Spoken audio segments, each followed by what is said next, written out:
Monocle Man has the makings to be a great Ouya game, but can it deliver? Monocle Man is a puzzle platformer created back in 2011 by a group of students in a 48-hour game jam. It has now been reworked and released as an Ouya exclusive. Monocle Man puts you in control of a rather square gentleman sporting a monocle. You are trapped in an hourglass and must traverse each puzzle by jumping. A puzzle is completed when you make it to the top and jump through the giant monocle. The game has 3 worlds containing 25 puzzles, with each new world introducing a new special block type. The puzzles are all very short, with a successful run typically lasting only 7 to 25 seconds. And your completion times will always be this short because of the sand in each level. As soon as the puzzle starts, a pile of sand grows in the middle, since you're in an hourglass. While this makes sense in the premise of the game, mechanically it's frustrating. If you touch the sand, you die. A slow death. Well, on its own, the animation is only a second or two, but it adds up when you die hundreds of times. You see, the game forces you to kill yourself. The sand keeps growing as time ticks away, so if you spend too long trying to figure out a section of the puzzle, the sand will make it impossible to complete, forcing you to reset the puzzle by killing yourself. A button that would allow you to instantly reset the puzzle would have been greatly appreciated.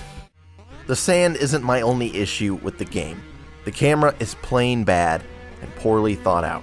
The only action Monocle Man can do is jump, and in order to see where you'll land, you must look to the very bottom of the screen.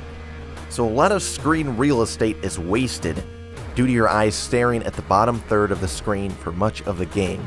A more pulled out camera could have solved this issue. The game's textures are also very underwhelming. Every texture is pixelated, and not from a stylistic choice. And the blocks in World 3 are borderline visual torture. Then there's the game's music. While not necessarily bad on its own, I felt the music didn't match the feel of the game and was too loud. There's no volume control for the music. The only option is to turn it off. And if you turn it off, you are left with this. The only sound effect in the game is the jumping sound. Besides that, the game is silent. I recommend turning off the music and playing your own in the background. At times, the controls felt clunky, and I dreaded any time I had to traverse the strange blocks of World 2. These were probably the worst part of the game.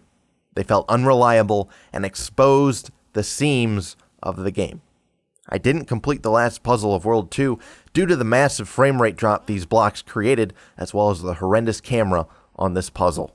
The game could have helped itself by giving Monocle Man a personality of his own in either emotion or voice, but this was not attempted.